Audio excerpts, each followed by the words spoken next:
Good morning, students. Today we will do the question number 2 of the exercise 3.2. Question है आपके पास, अनुपातों a1 बटा a2, b1 बटा b2 और c1 बटा c2 की तुलना कर ज्ञात कीजिए। निम्न समीकरण द्वारा निरूपित रेखाएं एक बिंदु पर प्रतिच्छेद करती हुई हैं या समांतर हैं या समपाती हैं। ठीक है, ये तो इसका क्या हो गया, ग्राफीय निरूपण हो गया।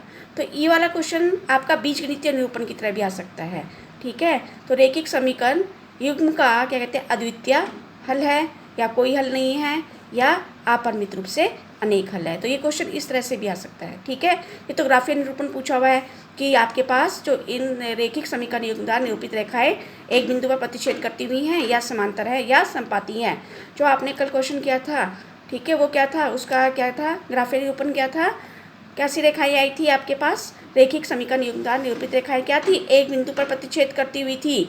ठीक है, अगर आपसे बीजगणितीय निरूपण उसका पूछा जाए तो क्या होगा, उस रैखिक समीकरण युग्म का क्या था आपके पास, अद्वितीय हल था। अद्वितीय हल मीन्स एक ही हल था। ठीक है, तो ऐसे क्वेश्चन में जब भी ये वाला आता है, अनुपातों की तुलना कर ज्ञात कीजिए, तब आपने क्या करना है, सबसे पहले अगर आपके पास जो समीकरण है वो मानक रूप में नहीं है, सबसे पहले क्या करना है, उसको मानक रूप में हमने क्या करना है, लिखना है। जैसे आपके पास ये दोनों समीकरण हैं, आपके पास क्या है, ये मानक रूप में नहीं है, तो इनको सबसे पहले क्या करना है, हमने रैखिक समीकरण के मानक रूप में लिखना है। वो क्या है आपके पास, ax plus B Y plus C is equal to 0, इस फॉर्म में लिखना है। तो सबसे पहले हम इसको क्या करेंगे, उस फॉर्म में लिखेंगे। तो यह आ जाएगा 9x प्लस 3y माइनस 12 को हम लेफ्ट हैंड साइड में लेकर आएंगे, ट्रांसपोजिशन कर रहे हैं इसका, तो ये क्या आ जाएगा, प्लस का 12 बराबर 0। इसको लिख देंगे समीकरण नंबर 1।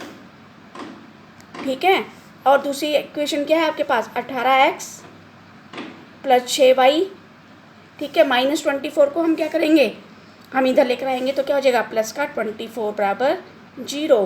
पहले सबसे पहले आपने क्या किया, इनको रैखिक समीकरण के मानक रूप में लिख दिया। अगर आपके पास पहले ही उसका मानक रूप दे रखा है, आपके पास इस टाइप से दे रखी है, तब आपको कुछ करने की जरूरत नहीं है। अगर रैखिक समीकरण मानक रूप में नहीं है तो सबसे पहले आपने क्या करना है, उस रैखिक समीकरण को मानक रूप में लिखना है। ठीक है, तो यहाँ पर हमारे पास दोनों इक्वेशन क्या थी, मानक रूप में नहीं थी, तो सबसे पहले हमने एक इस समीकरण को भी और इस समीकरण को भी क्या किया, उसके मानक रूप में लिखा। मानक रूप means ax plus B Y plus C is equal to 0, ये भी ax plus B Y plus C is equal to 0।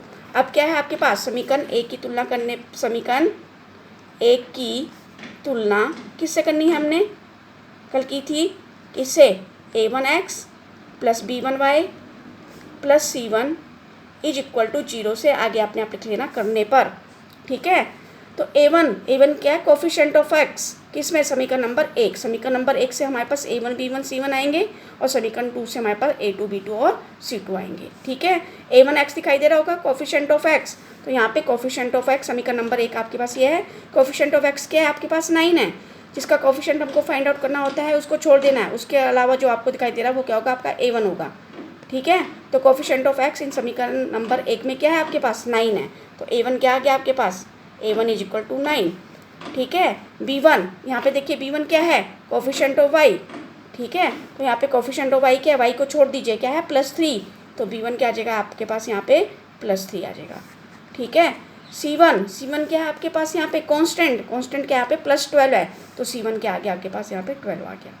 ठीक है, a1 b1 c1 आपने समीकरण नंबर 1 से फाइंड आउट कर लिया। अब समीकरण 2 की तुलना किससे करनी है आपने, a2x plus b2y plus c2 is equal to 0 से आगे अपने आप लिख लेना, 0 से करने पर अपने आप लिख लेना। अब a2 क्या है, कोफिशिएंट ऑफ x, तो समीकरण नंबर 2 से आपने क्या निकालना है, a2 b2 और c2। ठीक है, a2 है कोफिशिएंट ऑफ x, तो समीकरण नंबर 2 में x का कोफिशिएंट क्या आ गया, +18, तो इट मीन्स a2 क्या आ गया आपके पास, यहाँ पे 18 आ गया। और यहाँ पे देखिए b2 क्या है, कोफिशिएंट ऑफ y को छोड़ दीजिए, आपको b2 दिखाई दे रहा है ना यहाँ पे, तो यहाँ पे समीकरण नंबर 2 में कोफिशिएंट ऑफ y क्या आपके पास, 6। ठीक है, क्या है, 6, तो b2 क्या आ गया यहाँ पे, b2 इज इक्वल टू 6 आ गया, b2 इज इक्वल टू 6 आ गया। ठीक है, c2 क्या आपके पास, यहाँ पे c2 क्या, अचर पद, कॉन्स्टेंट को क्या कहते हैं हम, अचर पद कहते हैं। ठीक है, तो ये आपके पास क्या है, c2 है, c2 क्या है, +24, तो c2 क्या आ गया, 24 आ गया। क्लियर हो गया। ठीक है, समीकरण 1 से हमने a1 b1 c1 निकाल दिया, समीकरण 2 से हमने a2 b2 c2 find out कर लिया। अब हमको क्या करना है, a1 बटा a2 निकालना है, तो a1 बटा a2 निकाला हमने, A1 कितना है 9 बटा A2 क्या है आपके पास 18, तो 9 बटा 18, 9 एकम 9, 9 दूनी 18, तो यहाँ पे क्या गया 1 बटा 2। तो ये आपने क्या कर लिया A1 बटा A2 निकाल लिया। ठीक है, ये सेमी कोलन डाल दिया आपने B1 बटा B2। अब B1 क्या है यहाँ पे 3 और B2 क्या आपके पास 6, तो B1 की जगह 3 रख दिया और B2 की जगह क्या रख दिया आपने 6 रख दिया। B2 की वैल्यू क्या है आपके पास 6 और B1 क्या आपके पास 3, तो 3 एकम 3, 3 दूनी 6। अब C1 बटा C2 निकाला आपने, C1 बटा C2, तो C1 बटा C2, तो C1 कितना है आपके पास 12, C1 की जगह 12 लिख दिया और C2 कितना आपके पास 24, तो 12/24, 12 एकम 12, 12 दूना 24। तो यहाँ पे देखिए आपके पास A1 बटा A2 कितना आ गया 1 बटा 2, B1 बटा B2 भी क्या आ गया आपके पास 1 बटा 2 आ गया और C1 बटा C2 भी क्या आ गया 1 बटा 2। तीनों का मान क्या आ गया एक जैसा आ गया। तो यहाँ पे क्या लिखेंगे हम A1 बटा A2 is equal to B1 बटा B2 is equal to C1 बटा C2। तीनों का मान एक जैसा है, A1 बटा A2 भी 1 बटा 2 है, B1 बटा B2 भी 1 बटा 2 है और C1 बटा C2 भी 1 बटा 2 है। इसलिए इन तीनों के बीच में क्या आ जाएगा आपके पास इक्वल का साइन आ जाएगा। इसलिए इन तीनों के बीच में क्या आ गया आपके पास इक्वल का साइन आ गया। क्लियर हो गया, क्योंकि तीनों का मान क्या है एक जैसा है, इसलिए इन तीनों अनुपातों के बीच में क्या आएगा इक्वल टू का साइन आएगा। क्लियर हो गया। तो इसका मतलब क्या है, ये किसकी कंडीशन है, ये कैसी रेखाएं हैं, ये आएगा यहाँ पे रेखिक समीकरण युग्म द्वारा रेखिक, ये ग्राफीय निरूपण है। ठीक है, ये क्या है आपका ग्राफीय निरूपण है, रेखिक समीकरण युग्म द्वारा निरूपित रेखाएं कैसी हैं, कैसी आएंगी अगर ये बराबर है, रेखाएं क्या है आपकी समपाती हैं, रेखाएं क्या है समपाती हैं, रेखाएं क्या आपकी समपाती हैं। ठीक है, एक जैसी रेखाएं आ रही थी, आपने ये क्वेश्चन किया भी था, ये इस टाइप के क्वेश्चन, तो आपके पास क्या आ रही था ऐसे रेखिक समीकरण युग्म की कैसी रेखाएं आ रही थी, आपके पास एक ही रेखा आ रही थी, दोनों समीकरण के लिए क्या आ रही थी एक ही रेखा आ रही थी। ठीक है, तो ये आ गया आपका ग्राफीय निरूपण। अगर उसने क्वेश्चन पूछा ग्राफीय निरूपण का कि प्रतिच्छेद करती हुई है या समांतर है या आपकी क्या कहते हैं, या आपके पास क्या है समांतर हैं। ठीक है, तो रेखिक निरूपण ही हो गया। अगर वो पूछता है बीजगणितीय निरूपण, बीजगणितीय निरूपण मीन्स मैंने बताया था आपके पास अद्वितीय हल है या आपके पास क्या कहते हैं अद्वितीय हल है या आपके पास अपरिमित रूप से अनेक हल हैं या आपके पास क्या है बीजगणितीय निरूपण तीसरा क्या था कोई हल नहीं है। तो ये कंडीशन किसकी आ गई, निरूपित रेखाएं हैं निरूपित रेखाएं क्या है संपाती हैं।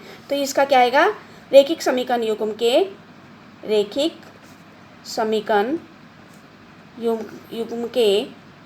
ठीक है क्या लिखोगे अपरिमित रूप से अनेक हल है। अपना टेबल भी देख लेना, अपरिमित रूप से अनेक हल हैं, अपरिमित रूप से अनेक हल हैं। ठीक है, आपने टेबल बनाई रखा है तो उसमें देख लेना कि ये कंडीशन है, तो ग्राफीय निरूपण यही है और बीजगणितीय निरूपण आपका क्या है ये है। और कल जो हमने किया था उसमें क्या आया था A1 बटा A2 is not equal to B1 बटा B2। अगर A1 ये दोनों अनुपात क्या हैं बराबर एक जैसी वैल्यू नहीं है तो यहीं पे आ जाएगा क्या नॉट इक्वल टू साइन। कल हमने ऐसे ही किया था, तो हमको C1 बटा C2 देखने की जरूरत नहीं है। आज क्या आया हमारे पास तीनों अनुपात एक जैसे आ गए तो इक्वल टू का साइन आ गया। तो ग्राफीय निरूपण क्या हो गया रेखिक समीकरण युग्म द्वारा निरूपित रेखाएं क्या संपाती हैं और बीजगणितीय निरूपण क्या होगा रेखिक समीकरण युग्म के अपरिमित रूप से अनेक हल हैं।